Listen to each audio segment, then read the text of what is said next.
For the best experience, use headphones.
And Solveig, he's making pharmaceuticals, you know, like Prozac. You see where I'm getting at, eh? Well, you need children, you know, for the experiments as well. I hope nobody is sneaking up to me. Yeah, so this is why they snatched the children. You know, this was built by the brother of the Belgian king a couple of 100 years back. I'm really sorry, but I don't feel like getting any further. You know, they will only take my camera away and the footage. Now, I've been walking the whole day, you know. I'm very tired. There it is. And this is where, of course, where Dutroux, he brought the children.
would I be frightened of dying? There's no reason for it. You've got to go sometime.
Hi, welcome back to freesciencelessons.co.uk.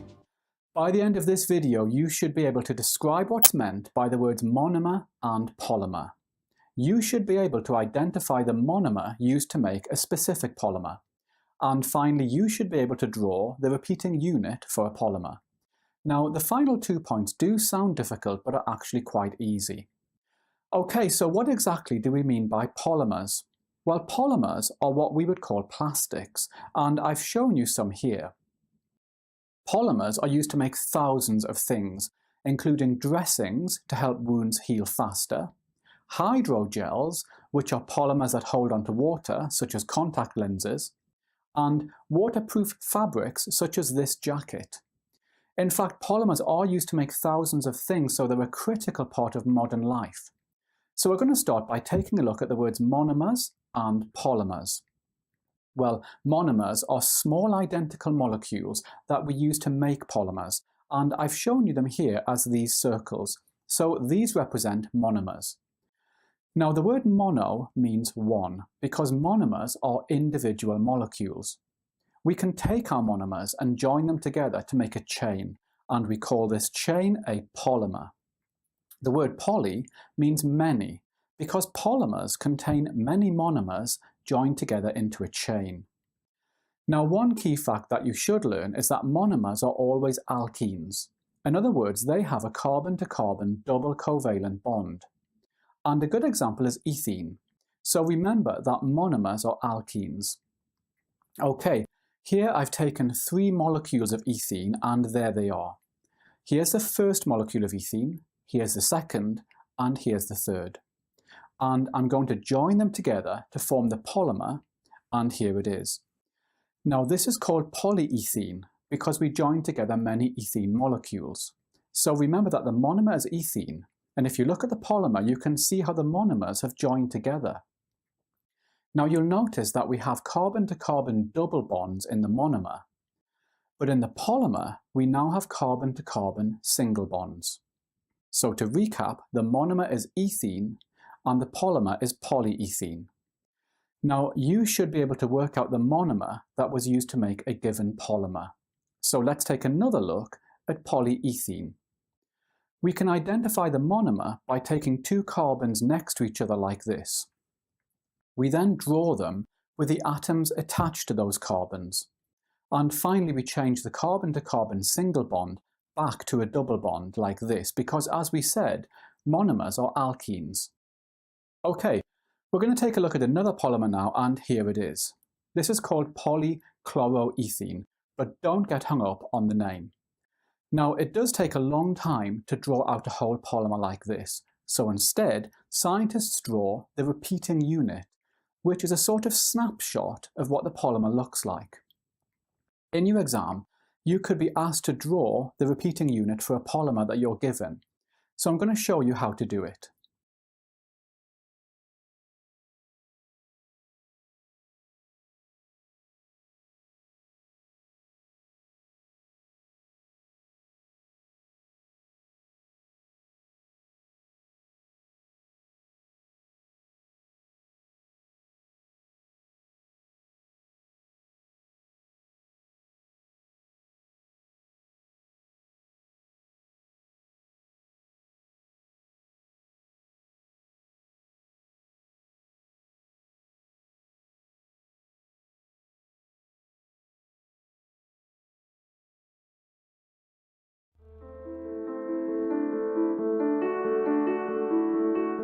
The notion at the time was that this agent, oligo-G, would allow antibiotics access to the bacteria within biofilms and allow us to treat difficult to treat or often completely resistant infections. In cystic fibrosis, we are recognising increasing numbers of very difficult to treat infections. We're running out of options. So new innovative drugs are vital, and this is very exciting.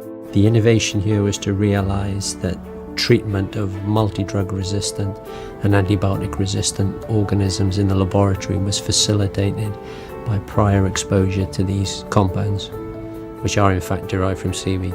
Understanding the mechanisms of action of how oligo-G can work in those different areas will help us move the boundaries forward.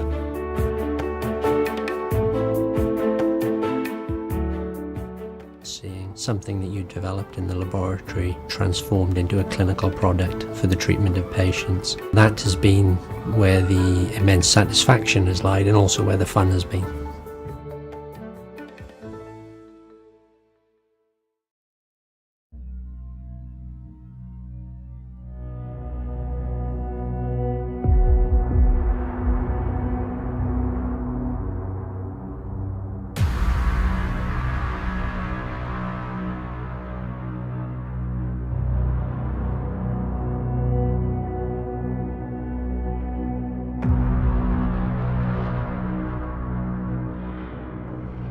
I just want to say congratulations.